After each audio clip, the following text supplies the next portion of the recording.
Comenzamos nuestra segunda entrevista de esta mañana. Ayer se presentaron resultados sobre el impacto de la regulación del mercado de cannabis y el consumo de drogas en general en la población adolescente de nuestro país. Para profundizar estos datos que les adelantábamos hace algunos minutos es que recibimos a Diego Olivera, el secretario general de la Junta Nacional de Drogas. Bienvenido. Muchas gracias por la invitación. Bueno, ya se conocieron ayer los resultados. Algunos que llamaron la atención tienen que ver más que con el consumo de cannabis, con el consumo de alcohol, como la droga más popular entre los más jóvenes. Sí, esa es una línea de larga duración, desde que se lleva adelante este tipo de estudios, que el primero fue en el 2003 y este es el octavo, o sea que tenemos como país una muy buena serie de datos al respecto. El consumo de alcohol a tempranas edades siempre ha sido el fenómeno de mayor alcance, ¿no? Entre las distintas sustancias. ¿La iniciación es más temprana? La iniciación se mantiene temprana, no es que se haya corrido ese valor, pero lo que no hemos podido como país, desde las políticas públicas, pero como sociedad, y creo que esa es parte del desafío grande que tenemos entre manos, es el retraso en la edad de inicio, que desde el punto de vista de la salud pública, pero en particular desde el punto de vista de la salud adolescente, es una meta de tipo sanitaria muy importante porque el sistema nervioso, el cerebro, están en desarrollo conjuntamente con la psiquis, con la afectividad, con el desempeño educativo que es tan importante y el tipo de ingesta además que se verifica, que muchas veces en población adolescente es con patrones de intoxicación, es decir, consumiendo mucha bebida en poco tiempo, es uno de los temas que se ha destacado a lo largo de las 8 ediciones de este estudio. ¿Cuál es la edad de iniciación? La edad promedio de iniciación entre estudiantes de enseñanza media es prácticamente los 13 años, 12.8 es el valor estadístico, 13 años. Ahí hay un trabajo para hacer también sobre la percepción de riesgos, ¿no?, del consumo de alcohol. Sí, la Junta Nacional de Drogas lo ha venido haciendo con la Administración de la Educación Pública. En los últimos años capacitamos a más de 7.000 docentes para abordar este tema. Impulsamos desde el Poder Ejecutivo, con el liderazgo del Presidente de la República y en diálogo con distintos sectores sociales, una ley que fue aprobada en diciembre que, entre otras cosas, incrementa las posibilidades y los dispositivos para atender este fenómeno, pero sigue siendo, y esta encuesta lo corrobora, el ámbito familiar un ámbito de fuerte desafío. Y esto no es por echarle la mochila o la responsabilidad a las familias, pero realmente en donde nosotros percibimos por una serie de preguntas que está, digamos, que se agrupa el mayor riesgo es en aquellas familias que tienen un bajo involucramiento parental con la cotidianidad de sus hijos y en donde el consumo entre los adultos es mayor. Entonces, lo que hacemos los adultos cuando tenemos, bueno, menores, pero en particular adolescentes en nuestras casas, condiciona mucho sus propias trayectorias. ¿Y la edad de iniciación en niñas y varones es pareja? Sí, nosotros a comienzos de siglo, cuando se realizaban estas primeras encuestas, teníamos diferencias por género marcadas. En cigarrillos de tabaco las mujeres consumían significativamente más que los varones, en el alcohol a la inversa eran los varones. Hoy las diferencias de género han desaparecido estadísticamente, digamos, y los valores entre mujeres y varones son los mismos. Seguramente esto tenga que ver, bueno, con una reformulación de los estereotipos de género y demás que han condicionado la evolución de este fenómeno. ¿Qué pasa con el cannabis? En cuanto a iniciación, ¿se ha expandido o no su uso? Bueno, el cannabis en realidad es una variable delicada para nosotros porque la medimos en el contexto de, ahora sí, la completa implementación de la venta regulada y del acceso regulado a la producción y a la comercialización de cannabis. Y qué pasa con los menores de edad es un tema delicado porque cuando se analiza la regulación a nivel mundial y también en nuestro país, uno de los riesgos que se marcaban es, bueno, ¿qué mensaje se le está dando a las nuevas generaciones con respecto a este cambio regulatorio, cambio normativo con respecto al cannabis? Y lo que no hemos tenido entre el 2016 y el 2018 es incremento en la cantidad de consumidores de cannabis, que sí se venía incrementando a lo largo del tiempo. Y por otra parte, ayer tuvimos la exposición de una socióloga de la Universidad de Nueva York que hizo una comparativa en la evolución del consumo de cannabis en estos últimos años entre Argentina, Chile y Uruguay, y no detecta diferencias. Es decir, que Uruguay, teniendo la ley de regulación legal, no se despegó con respecto a la evolución regional de países con los cuales tenemos pautas culturales similares, pero que se han mantenido en un estricto prohibicionismo. Es decir, que no estaría siendo, y es lo que marca la evidencia científica al momento, aunque hay que seguirla evaluando a mediano y largo plazo, no estaría siendo la legalización o la regulación un incentivo para el incremento del consumo en menores de edad. Y ahí, relativo al cannabis, edad de iniciación y, bueno, si las mujeres fuman más o menos que los hombres. En el cannabis, la edad de inicio está a los 15 años y no hay diferencias de género significativas.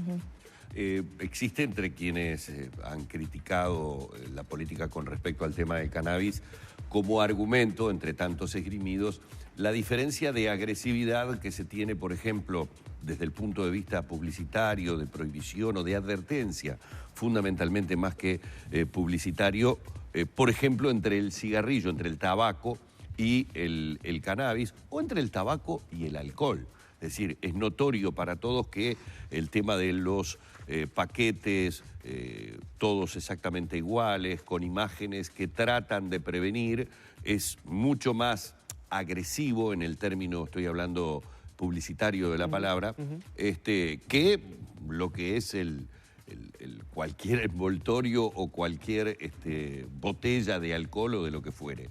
De hecho, en el caso de los jóvenes, se ha generado un incremento muy importante de las bebidas energizantes asociadas al consumo de alcohol, que tienen total libertad para venderse. Que a propósito le pregunto, la bebida energizante que conocemos, que se corta con determinada, en sí misma es nociva en un alto consumo, como creo que la encuesta ha dado un crecimiento importante? Sí, es un consumo que realmente se instaló, bueno, a nivel mundial, pero en particular a tempranas edades.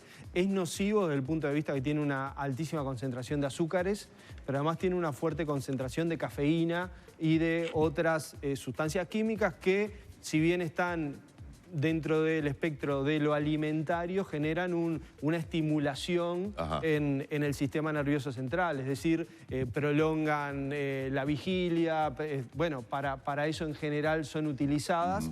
El problema que vemos durante la adolescencia es que en la combinación con el consumo de bebidas alcohólicas, lo que se está generando es el efecto de, como el alcohol es un depresor del sistema nervioso central, el uso combinado con estas bebidas permite de alguna manera aumentar la capacidad del individuo en seguir consumiendo alcohol. Entonces, cuando se llega a un nivel de intoxicación, ya el volumen de alcohol en sangre es demasiado alto y ahí es donde tenemos los episodios más críticos desde el punto de vista médico, ¿no? ¿Y el aumento ha sido evaluado? Es decir, ¿podemos hablar de un porcentaje en cuanto al aumento del consumo de estas bebidas? A ver, es notorio, creo que cualquiera que ingrese en un comercio, en una estación de servicio particularmente, ve cómo han crecido las heladeras que exponen este tipo de productos energizantes, ¿no? Con una variedad de marcas muy importante además.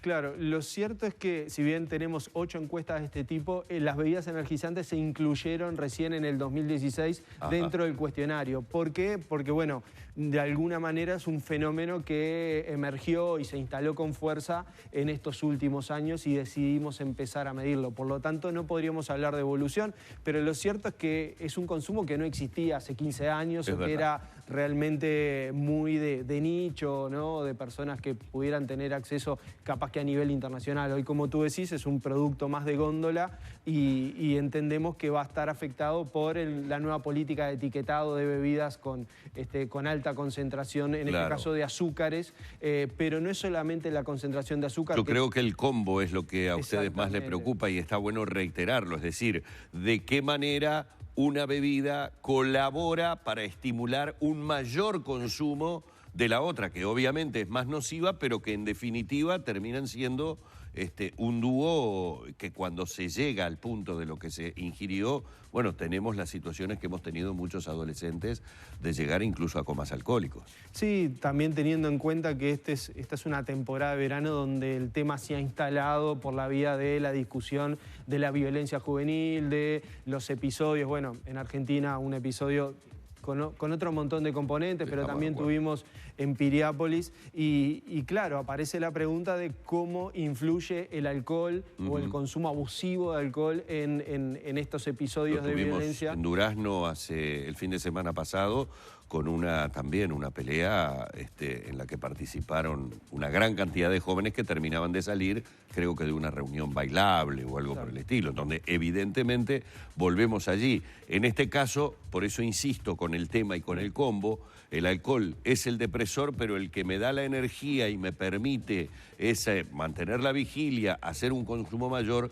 es la bebida energizante. Claro. Frente a esa disparidad de la que hablé al principio, es decir, tanto énfasis en un tema como el tabaco y este grado de libertad, de amplitud de marcas, de colorido, de un montón de cosas que se me ofrecen tanto por el lado del alcohol, como bien podría decir, no con el mismo rigor en el caso del cannabis. ¿Es algo que debe revisarse?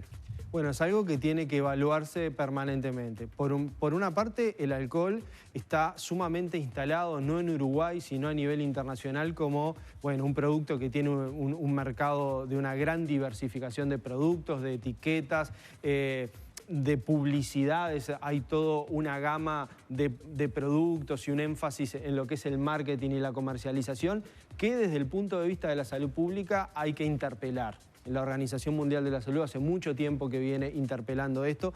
Es cierto que el consumo de alcohol incluye una variedad de formas de uso muy grande. Está desde la cata de un vino, quizás con un par de sorbos, en un evento gastronómico, y si la persona no está conduciendo un vehículo y lo hace esporádicamente, allí uno diría no pasa nada, es una experiencia sensorial y gastronómica y cultural por todo lo que implica la producción vitivinícola u otras. Pero hay un segmento de un consumo problemático que genera, es la droga que explica en Uruguay el 80% de las muertes relacionadas al consumo de drogas. Y cuando vemos mortalidad asociada a drogas, el 80% se explican por trastornos de salud ocasionados por el consumo a largo plazo. Entonces, es algo que la sociedad tiene que discutir. Nosotros enviamos, como decía, este proyecto de ley que no elimina la posibilidad de publicidad, pero sí la regula fuertemente y trata de concientizar y obligar a las marcas a destinar un tiempo audible, claramente audible, con un mensaje claro sobre los riesgos. Con respecto al cannabis, nosotros hemos equiparado, o el legislador cuando crea la ley equipara la prohibición de la promoción publicitaria, es decir, no es posible dentro del mercado legal de cannabis en Uruguay ningún tipo de estrategia publicitaria, de marketing, y el empaquetado es plano. Es cierto, no tiene pictogramas quizás tan explícitos como los que hay en cajillas de cigarro, y eventualmente... Pero en el cannabis tenemos todo el mercado negro que continúa funcionando, ¿no? Bueno, pero que progresivamente lo vamos desplazando. Esa es un poco, bueno, eso es lo que nosotros creemos, es lo que respaldan los datos de que hay un achicamiento progresivo del mercado ilegal y con ese énfasis regulatorio creemos que hay que seguir. El gran tema es que lo que se ofrece en farmacias no es suficiente, no alcanza para cubrir la demanda, ¿no? Claramente ese es un problema, nosotros somos los primeros en asumirlo, que el mecanismo de venta al público, con todos los controles sobre la cantidad, sobre que no adquieran menores de 18 años, eso tiene que seguir de forma muy robusta, pero con un abastecimiento razonable para la cantidad de consumidores de marihuana que hay en Uruguay, cosa que hasta el momento no ha sucedido, pero se está logrando progresivamente. Y tuvimos en este último año 2019 el otorgamiento de 3 permisos adicionales, es decir, que pasamos de 2 empresas produciendo a 5, 3 de ellas que ya se están instalando y que van a normalizar ese abastecimiento bajo los mismos criterios que hasta el momento, con mucha austeridad, digamos. Aquí no se trata de vender marihuana porque sí, sino de hacer un gran esfuerzo por eliminar un mercado ilegal que genera ganancias para el crimen. Con y que estas genera 3 problemas para la empresas, salud. entonces, ¿se podría cubrir la demanda a través de farmacias?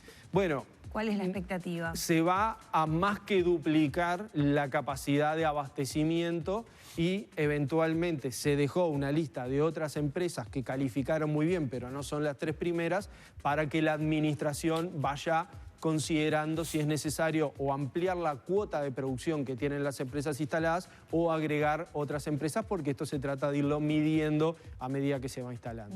¿En cuánto tiempo entonces se lograría esto que tú mencionas? Bueno, estas 3 empresas ya tienen el contrato firmado con el IRCA, tienen su proyecto completamente aprobado y ya se están instalando, están llevando su infraestructura al predio que administra el IRCA en la Ciudad de Libertad y bueno, que es allí donde se ubican todas las empresas que tienen autorización. Ya tenemos que cerrar, pero Sí. me gustaría, porque ustedes plantearon como un ranking de consumo, ¿no? Tenemos primero el alcohol, después la marihuana, ¿cómo siguen? Eso sigue con tabaco, ahí nos salteamos las bebidas energizantes, que las mencionamos, Estarían en pero que tercer serían lugar. el segundo lugar. Luego tenemos cannabis y tabaco con una prevalencia de año, quiere decir que ante la pregunta de consumiste una vez, al menos en el último año, algo así como un 20% tanto de tabaco como de cannabis contestan que sí.